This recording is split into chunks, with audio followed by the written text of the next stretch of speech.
Why is the Prime Minister silent? What is the reason? He should apologize to the students. क्या बेटियों के कपड़े फाड़ेंगे आप? FIR तो छेड़छाड़ की भी बन जानी चाहिए।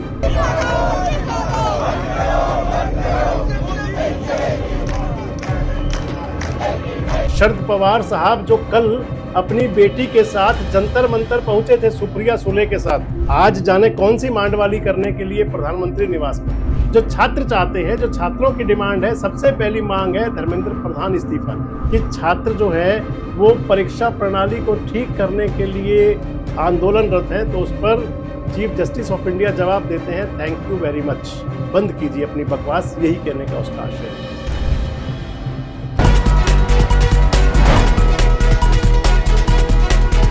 दोस्तों नमस्कार, मैं संजय मग्गू और मौजूद हैं देश रोजाना के डिजिटल मीडिया मंच पर।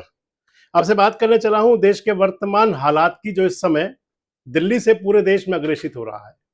अगर कहें तो इस समय वाकई हालात तो बहुत नाजुक हैं, परिस्थितियां तो बहुत नाजुक हालात में पहुंच चुकी हैं और दिल्ली जंतर मंतर से चला हुआ आंदोलन ऐसा लगता है कि जैसे अब पूरे देश को जंतर मंतर बनाने की तरफ अग्रसर है। पूरी दिल्ली तो इस समय जंतर मंतर का रूप लगभग ले चुकी है, लेकिन इस सब के बावजूद समय नहीं है किसी के पास। जिन लोगों के पास, जिन पावरफुल हस्तियों के पास समय होना चाहिए, किन परिस्थितियों से कैसे निपट लिया जाए, किस प्रकार छात्रों का समय आगे ठीक रहे, किस प्रकार युवाओं का समय आगे ठीक रहे, उसके लिए थोड़ा समय निकाल ले, लेकिन समय नहीं है किसी के पास। देश के प्रधानमंत्री के पास समय नहीं है, संसद में जाने का भी समय नहीं है और इसके साथ साथ छात्रों के लिए दो शब्द संवेदना के कहने का समय भी नहीं है। उनके पास समय तो है कि किस प्रकार से अब की बार संसद के अंदर जो वोटों से तो 400 पार नहीं हुए थे, लेकिन जुगाड़ से 400 पार हो जाएं। इस पिक्चर को देख लीजिए आप। शरद पवार साहब जो कल अपनी बेटी के साथ जंतर मंतर पहुंचे थे सुप्रिया सुले के साथ, आज जाने कौन सी मांडवाली करने के लिए प्रधानमंत्री निवास पर थे। प्रधानमंत्री जी भी उनका खैर मकदम कर रहे थे और शरद पवार भी बड़ी अलग अंदाज का अपना व्यक्तित्व दिखा रहे थे। तो प्रधानमंत्री जी के पास जो समय है वो 400 पार का है। देश के गृह मंत्री के पास समय नहीं है कि जिम्मेदारी ले लें कि अगर छात्राओं की अस्मत पर दिल्ली में हमला हुआ था, अगर छात्रों को दिल्ली में पीटा गया था और किस प्रकार जवान और जवान आमने सामने हो गए थे, एक तरफ पुलिस के जवान थे और एक तरफ अपने भविष्य के सपने संजोए हुए अच्छे समय के इंतजार वाले छात्र थे, वो भी युवा हैं। जवान से जवान टकरा रहे थे, जवान से जवान टकरा दिया गया, लेकिन देश के गृह मंत्री के पास समय नहीं। आज वो भी बैठक में व्यस्त थे। शायद व्यस्तता यही होगी कि किस प्रकार तार पीड़ो कर दिया जाए, किस प्रकार ऐसा कोई रास्ता निकाल दिया जाए, किस प्रकार से विपक्ष की आवाज को और छात्रों की आवाज को दबा दिया जाए। देश के सुप्रीम कोर्ट के चीफ जस्टिस के पास समय नहीं है। आज जब सुप्रीम कोर्ट में मैटर गया था, सुप्रीम कोर्ट में वकील साहब दिखाना चाह रहे थे जज साहब को, सुप्रीम कोर्ट के मुख्य न्यायाधीश साहब को, चीफ जस्टिस ऑफ इंडिया को, लेकिन उनके पास देखने का समय नहीं था। उन्होंने कहा कि हमारे पास समय नहीं है, हमारा समय वेस्ट मत करो। दिल्ली की हाई कोर्ट के पास भी समय नहीं है, जिनकी दहलीज पर इस प्रकार से हंगामा बरपा हुआ था, लेकिन दिल्ली हाई कोर्ट ने कहा कि सुनने का समय नहीं है, जब समय होगा तो तब देख लेंगे। जिम्मेदारी तो लोकतंत्र के चौथे स्तंभ की भी बनती है, मीडिया की। मेन स्ट्रीम मीडिया, चाहे वो बड़े बड़े अखबार और चैनल हो, समय उनके पास भी नहीं है। अगर समय है तो केवल एक बात का है कि किस प्रकार से आंदोलन को कलंकित किया जाए, किस प्रकार से ऐसी खबरें, ऐसा सब कुछ मैनिपुलेट कर दिया जाए कि जिससे देश के आवाम को, जो घर में बैठकर टेलीविजन, हालांकि टेलीविजन कोई देख नहीं रहा हो, कोई टेलीविजन पर अगर देख भी रहा हो या कोई अखबार पढ़ रहा हो, तो उसके पास एक संदेश भेज दिया जाए कि गलती सारी इन्हीं की है। दरअसल मैंने आपसे कहा था वीडियो के शुरू में कि देश बहुत नाजुक समय में है। इस समय की परिस्थितियां ऐसी हैं। जून के पहले पखवाड़े में, पहले सप्ताह में शुरू हुआ था आंदोलन। हालांकि शुरुआत तो राहुल गांधी ने की थी, छात्र अपने समय को बेहतर करने के लिए अपना आज का समय लगाने के लिए तैयार हैं, क्योंकि लगातार परीक्षा दर परीक्षा जब पर्चे लीक होते हैं, जब पर्चे लीक होते हैं तो छात्रों की आत्मा, दिल सब कुछ आहत हो जाता है और कई बार लगता है कि अब इस जिंदगी को समाप्त कर दें, शायद यही रास्ता बचा है। मौत को गले लगा लेते हैं।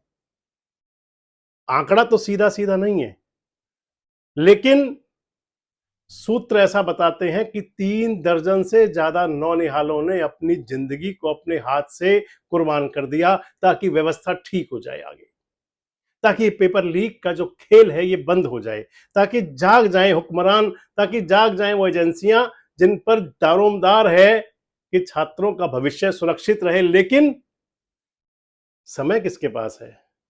सारी बात तो समय की आ जाती है। जब शुरुआत हुई थी, यानी कि 2023 में पेपर लीक, 2024 में पेपर लीक, 2025 में पेपर लीक, 2026 में पेपर लीक, जब देखें तब पेपर लीक। और जिन पर अगर दिखावे का एक्शन हुआ, अगर कहीं कोई कार्रवाई करती हुई सरकार ने दिखाने की कोशिश की, तो वो भी अगर कहे तो नक्कार खाने की तूती की तरह रही, जिसके अंदर दिखाई तो पड़ रहा था, आवाज तो कर रहा था, लेकिन आवाज में सुरताल कौन से हैं वो कहीं कुछ नहीं था। पेपर लीक को लेकर के हालांकि विपक्ष ने अपनी आवाज सरकार के कानों तक पहुंचाने की कोशिश की थी। राहुल गांधी निकले थे, राहुल गांधी ने आंदोलन किया था, छात्रों को इकट्ठा किया था, सरकार से कहा था कि आप कोई ऐसी पॉलिसी बनाइए, जिम्मेदारी लीजिए, जिन लोगों पर जिम्मेदारी है उन पर एक्शन भी होना चाहिए, एक्शन भी किया जाए उन पर। ये एजुकेशन सिस्टम के बारे में, टेस्टिंग सिस्टम के बारे में प्रोटेस्ट कर रहे हैं। पूरा देश जानता है कि education system, testing system is broken, it has ceased to exist. Testing system has been hollowed out by termites. That is all they're saying. Nothing wrong with it. We've been saying it. I've been doing presentation after presentation about this. Why is the Prime Minister silent? What is the reason? He should apologize to the students and he should stop this nonsense. लेकिन अगर जिम्मेदारी लेने का समय होता, या जिम्मेदारी लेने का भी मादा हुआ करता है, व्यक्ति के अंदर, किसी व्यक्ति में एक ताकत होती है कि वो अपनी जिम्मेदारी ले और फिर उसका निर्वहन करे, बता दे अगर जिम्मेदारी नहीं निभा पा रहा तो फिर साइड भी हो जाए। लेकिन यहां कुछ ऐसा है नहीं अब, क्योंकि राजनाथ सिंह जी तो पहले ही कह चुके थे, बहुत समय पहले, कि ये एनडीए में इस्तीफे नहीं हुआ करते, इस अंदाज में बोले थे। मंत्रियों के त्यागपत्र नहीं होते हैं भैया, वो यूपीए गवर्नमेंट नहीं है, एनडीए गवर्नमेंट है। आज की परिस्थिति अगर देखें, अगर आप, मैं आपको जो बता रहा था कि जब जब पेपर लीक होते हैं तब तब छात्र दुविधा में आते हैं। एक छात्र अकेला दुविधा में नहीं होता, पूरा परिवार परेशानी में होता है। एक मध्यम वर्गीय परिवार से अगर आप पूछें कि आखिर पढ़ाई पर किस प्रकार से अपना खून पसीना लगा करके नौनिहाल ठीक रास्ते पर चल पड़ेगा, उसके लिए किस प्रकार से वो परिश्रम करते हैं। परीक्षार्थी या छात्र जो हुआ करता है वो तो दिन रात किताबों में और कोचिंग सेंटर में लग करके, और परिवार के लोग उसके लिए फाइनेंस का जुगाड़ करके। जब पेपर लीक होता है तो केवल एक पेपर लीक नहीं हुआ करता, बल्कि सारे अरमान लीक हो जाते हैं। एक छात्र के सारी जो उम्मीदें हुआ करती हैं वो लीक हो जाती हैं, और उस लीकेज के अंदर फिर बाकी बचते हैं तो केवल आंसू और निराशा। जब पेपर लीक होता है और उसके बाद जब रिजल्ट सरकार रोक देती है, तो फिर छात्र को लगता है कि अब बस। लेकिन जिन लोगों के पास संवेदना नहीं हो तो उनके पास किसी की आवाज पहुंचती नहीं है। अगर संवेदना मर चुकी हो तो फिर उसके बाद में कहीं कुछ भी हो। हालांकि मंगल मिलन समारोह था 20 तारीख को, आपको ध्यान होगा, प्रधानमंत्री जी ने एनडीए के नेताओं के साथ बैठक की थी। वो मंगल मिलन था। मिलन किस चीज का था? कि जिन लोगों को दूसरी पार्टियों से ला करके एनडीए के अंदर शामिल करा लिया गया था, उनका स्वागत किया जा रहा था, वो वाला मंगल हो रहा था। अब वो मंगल है या अमंगल है और कैसा मंगल है आप खुद देख लीजिए। लेकिन उस मंगल मिलन समारोह से तो कहा गया था कि युवाओं को, छात्रों को परेशान होने की जरूरत नहीं है, लेकिन क्या एक संदेश सीधे जारी किया नहीं जा सकता था? अगर जीएसटी पर कटौती की जाती है तो फिर प्रधानमंत्री अगर राष्ट्र के नाम संबोधन दे सकते हैं। अगर ऐसे परिस्थिति जब लाखों छात्र सड़कों पर आने को तैयार हैं, लाखों छात्र सड़कों पर बैठे हुए हैं, एक व्यक्ति अपनी जान देने के लिए तैयार है, 23 दिन से भूख हड़ताल पर है, एक राष्ट्र के नाम संदेश ना हो तो मन की बात ही कर ली जाती, उसके लिए एक नया एपिसोड भी बन सकता था।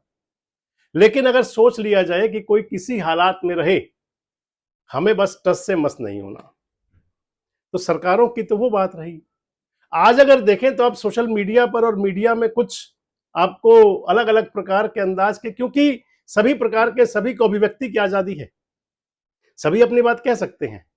आज अगर देखें तो आपको अलग अलग दिखाई पड़ रहा होगा। कुछ एक अंदाज तो वो होगा जिसके अंदर कुछ छात्र ऐसा दिख रहे हैं कि पुलिस पर पत्थर फेंक रहे हैं। 10 एफआईआर हुई हैं, 10 मुकदमे दर्ज किए हैं पुलिस ने। किसी में आपको यह भी दिख रहा होगा कि एक पुलिस के जवान को कुछ लोग, शोधे लोग हुआ करते हैं हर जगह पर, वो पकड़ लेते हैं, लेकिन कोई एफआईआर वो नहीं हुई कि राठी नाम का पुलिसकर्मी एक बेटी के, अगर आप उस सीन को देख कर लें तो आपकी आंखें शर्म से झुक जाएंगी।